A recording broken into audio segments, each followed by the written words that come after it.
دوستو، اگر آپ لوگ انڈیا، پاکستان اور بنگلہ دیش جیسے دیشوں میں رہتے ہیں تو آپ لوگوں میں سے زیادہ تر لوگوں نے اپنے دادا دادی یا پھر نانا نانی جیسے پوروجوں سے سلطانہ ڈاکو کی کہانی تو ضرور سنی ہوگی۔ وہی سلطانہ ڈاکو کہ جس کا نام سنتے ہی آج سے لگ بھگ 100 سال پہلے پورے بھارت دیش کی حکومت ڈر جایا کرتی تھی۔ وہی سلطانہ ڈاکو کہ جو جس راستے سے بھی نکل جایا کرتا تھا تو پورے راستے میں سناٹا چھا جایا کرتا تھا۔ وہی سلطانہ ڈاکو کہ جس کے بارے میں یہ بات بھی مشہور ہو چکی تھی کہ اب سلطانہ ڈاکو کو پکڑنا مشکل ہی نہیں ناممکن سی بات ہے، کیونکہ دوستو اس کے دور کے بڑے بڑے قابل پولیس آفیسر بھی اس کو پکڑنے میں ناکامیاب ثابت ہو چکے تھے۔ تو دوستو آج کی اس ویڈیو میں ہم آپ کو اسی سلطانہ ڈاکو کی پوری کہانی سنانے والے ہیں۔ ہم آپ کو بتائیں گے کہ آخر سلطانہ ڈاکو کون تھا، کہاں سے تھا، کس دور میں تھا، اور آخر سلطانہ ڈاکو کے اوپر جتنی بھی کتابیں لکھی گئی ہیں یا پھر اس کے اوپر جتنی بھی فلمیں بنائی گئی ہیں ان کی سچائی کیا ہے۔ کیا سلطانہ ڈاکو سچ میں اتنا ہی خطرناک تھا کہ جتنا آج کے دور میں اس کو بتایا جاتا ہے؟ تو دوستو سب سے پہلے تو ہم آپ کو یہ بتاتے چلیں کہ سلطانہ ڈاکو کی پیدائش 19ویں صدی کے آخر میں یو پی کے مراد آباد ضلع کے ایک چھوٹے سے گاؤں میں اس وقت ہوئی تھی کہ جب لگ بھگ پورے بھارت دیش پر ہی انگریزوں کا راج ہوا کرتا تھا اور بھارت دیش میں رہنے والے بھارت کے سبھی ناگرک انگریزوں کے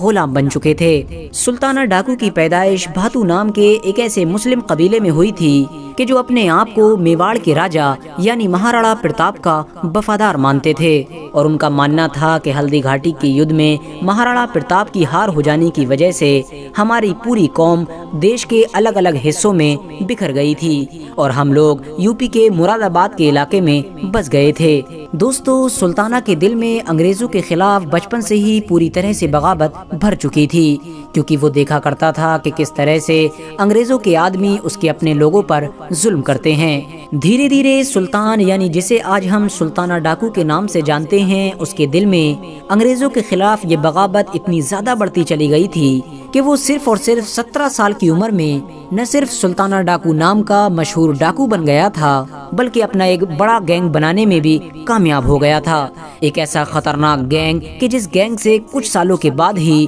پورا بھارت دیش کانپنے لگا تھا۔ ڈاکو بنتے ہی سلطانہ نے نجیب آباد کے گھنے جنگلوں کو اپنا اڈا بنا لیا۔ نجیب آباد کے جنگلوں میں جس جگہ پر سلطانہ ڈاکو اپنے ساتھیوں کے ساتھ رہا کرتا تھا وہ ایسی خطرناک جگہ تھی کہ جہاں پر دن کے وقت میں بھی سورج کی روشنی نہیں پہنچ پاتی تھی۔ یعنی آسان لفظوں میں اگر میں آپ سے کہوں تو آپ یہ سمجھیے کہ اس جگہ پر دن میں بھی اندھیرا رہا کرتا تھا۔ ڈاکو بننے کے بعد سلطانہ نے جہاں ایک طرف مہاراڑا پرتاپ سے اپنی محبت کی وجہ سے اپنے گھوڑے کا نام چیتک رکھا تو وہیں دوسری طرف انگریزوں سے نفرت کی وجہ سے اپنے کتے کا نام رائے بہادر رکھا۔ سلطانہ کی سب سے خاص بات یہ تھی کہ وہ نہ تو کبھی کسی غریب کے مال پر ہاتھ لگایا کرتا تھا اور نہ ہی اسے پریشان کیا کرتا تھا، بلکہ سلطانہ کے نشانے پر تو ہمیشہ سے ہی انگریزوں کے وہ بڑے بڑے قافلے ہوا کرتے تھے کہ جس میں لاکھوں کا مال موجود ہوا کرتا تھا۔ انگریزوں کے علاوہ سلطانہ ڈاکو ہندوستان میں رہنے والے ان امیر اور زمیندار لوگوں کے مالوں کو بھی لوٹا کرتا تھا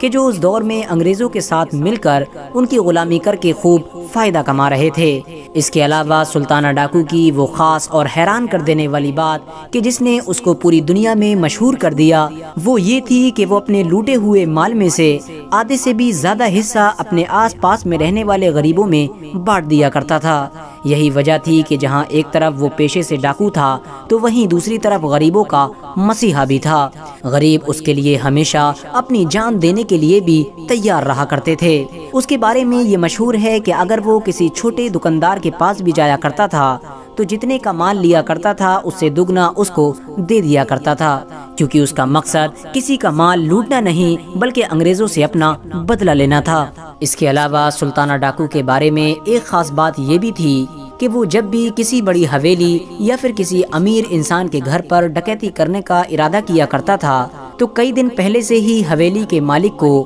چٹھی لکھ کر اس بات کی خبر کر دیا کرتا تھا کہ میں تمہارے گھر پر کس دن اور کیا لینے آ رہا ہوں، جو یقیناً ایک حیران کر دینے والی چیز تھی، کیونکہ دوستو ایک ایسا انسان کہ جس کے پیچھے انگریزوں کی فوج ہاتھ دھو کر پڑی ہوئی تھی وہ پورے چیلنج کے ساتھ اور پوری انفارمیشن کے ساتھ ڈکیتی کرنے کے لیے جایا کرتا تھا۔ دوستو، سلطانہ کو انگریز بھلے ہی اتہاس کا سب سے خطرناک اور سب سے خوخار ڈاکو مانا کرتے تھے، لیکن سلطانہ دکھنے میں بالکل ایک نارمل سا انسان تھا۔ سلطانہ چھوٹی سی ہائٹ کے ساتھ ساتھ پتلا دبلا انسان تھا، یعنی دوستو اس کو دیکھ کر بالکل بھی ایسا محسوس نہیں ہوا کرتا تھا کہ یہ اتنا خطرناک ڈاکو ہو سکتا ہے، ورنہ ڈاکوؤں کا نام ہماری زبان پر آتے ہی ہمارے دماغ میں بڑے بڑے پہلوانوں جیسے انسانوں کی شکلیں آنے لگتی ہیں۔ اس کے علاوہ سلطانہ کے پاس ایک زبردست ٹیلنٹ یعنی کلا بھی موجود تھی، اور وہ کلا یہ تھی کہ سلطانہ ہمیشہ اپنے چاقو کو اپنے منہ میں ہی رکھ لیا کرتا تھا اور صحیح وقت آنے پر اسے اپنے منہ سے نکال کر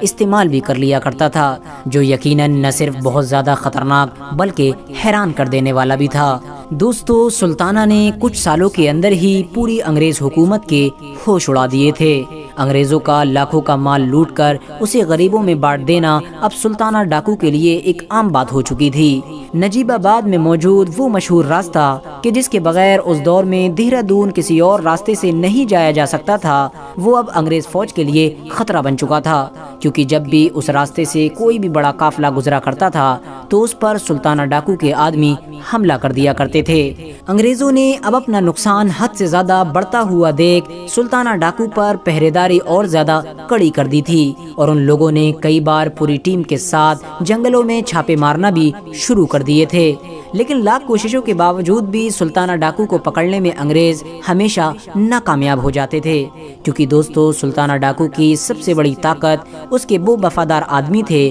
کہ جس کو سلطانہ نے جاسوسی پر لگا رکھا تھا۔ سلطانہ ڈاکو کے جاسوسوں کا جال اتنا زیادہ مضبوط تھا کہ سلطانہ ڈاکو کے جاسوس اب پولیس اسٹیشن میں بھی موجود ہوا کرتے تھے۔ اس کے علاوہ آس پاس میں موجود سبھی گاؤں کے لوگ سلطانہ ڈاکو کو فل سپورٹ کیا کرتے تھے، کیونکہ دوستو سلطانہ ڈاکو بھی تو ان سبھی غریب لوگوں کی مدد کیا کرتا تھا۔ یہی وجہ تھی کہ پولیس کی کارروائی ہونے سے پہلے ہی گاؤں کے وہ سارے لوگ سلطانہ ڈاکو کو سترک کر دیا کرتے تھے۔ لیکن دوستو جب دھیرے دھیرے انگریزوں کو یہ محسوس ہونے لگا کہ اب ان کے لیے سلطانہ ڈاکو کو پکڑنا مشکل ہی نہیں ناممکن ہے، تو انہوں نے اب لندن سے اپنے ایک ایسے پولیس آفیسر کو بلانے کا فیصلہ کیا کہ جو اس دور میں بڑے سے بڑے کیس حل کرنے میں ماہر سمجھا جاتا تھا، اور اس کا نام تھا فریڈی ینگ۔ فریڈی ینگ نے بھارت آتے ہی سب سے پہلے سلطانہ ڈاکو کی پوری ہسٹری پڑھنا شروع کر دی اور یہ سمجھنے کی کوشش کی کہ آخر سلطانہ ڈاکو کب اور کیسے ڈکیتی کرتا ہے اور اس کے ڈکیتی کرنے کا کیا طریقہ ہوتا ہے۔ یہ سب کچھ جاننے کے لیے فریڈی ینگ نے کئی دن لگاتار محنت کی، اور پھر اس کے بعد فریڈی ینگ نام کا یہ مشہور آفیسر یہ بات سمجھنے میں بہت جلد ہی کامیاب ہو گیا کہ سلطانہ ڈاکو کی سب سے بڑی طاقت اس کے وہ وفادار آدمی ہیں کہ جن کو اس نے جاسوسی پر لگا رکھا ہے، اور وہ یہ سمجھنے میں بھی کامیاب ہو گئے تھے کہ کیونکہ وہ غریبوں کی حد سے زیادہ مدد کرتا ہے، اسی لیے غریب بھی اسے پوری طرح سے سپورٹ کرتے ہیں، نہ صرف سپورٹ کرتے ہیں بلکہ اس کو اپنا ہیرو بھی مانتے ہیں۔ اسی لیے فریڈی ینگ نے اب سلطانہ ڈاکو کو پکڑنے کے لیے بالکل نئی طریقے سے انویسٹیگیشن شروع کر دی۔ شروع میں فریڈی ینگ نے کچھ چھوٹے چھوٹے جاسوسوں کو پکڑ کر انہیں انعام کا لالچ دے کر ان سے یہ قبولوانے کی کوشش کی کہ آخر سلطانہ ڈاکو جنگلوں میں کہاں پر رہتا ہے، لیکن اس میں فریڈی ینگ کو کوئی خاص کامیابی نہیں مل سکی۔ لیکن پھر کچھ وقت کے بعد فریڈی ینگ آخرکار ایک ایسے آدمی کو پکڑنے میں کامیاب ہو گیا تھا کہ جو نہ صرف سلطانہ ڈاکو کا ایک بہت بڑا جاسوس تھا بلکہ سلطانہ ڈاکو اس پر حد سے زیادہ بھروسہ بھی کیا کرتا تھا۔ فریڈی ینگ نہ صرف اس جاسوس کو پکڑنے میں کامیاب ہوا بلکہ اس کو انعام کا لالچ دے کر اپنی طرف کرنے میں بھی کامیاب ہو گیا تھا، اور بس اسی طریقے سے انگریزوں کی فوج سلطانہ ڈاکو کو پکڑنے میں کامیاب ہو گئی تھی۔ سلطانہ ڈاکو کو پکڑنے کے بعد شروع کے کچھ دنوں میں اس کو نینی تال کی جیل میں ہی رکھا گیا تھا، لیکن پھر اس کے بعد اسے آگرہ کی جیل میں شفٹ کر دیا گیا تھا، اور پھر آگرہ میں ہی لگ بھگ 7 مہینے تک کیس چلانے کے بعد 7 جولائی 1924 کو سلطانہ ڈاکو کو اس کے 14 اور ساتھیوں کے ساتھ پھانسی کے پھندے پر لٹکا دیا گیا، اور اس کے علاوہ اس کے دوسرے لوگ کہ جو اس کی مدد کیا کرتے تھے ان سب کو بھی یا تو عمر قید یا پھر کالا پانی کی سزا سنائی گئی تھی۔ فریڈی ینگ نام کا انگریزوں کا وہ مشہور افسر کہ جسے خاص طور سے سلطانہ ڈاکو کو پکڑنے کے لیے لندن سے بلایا گیا تھا،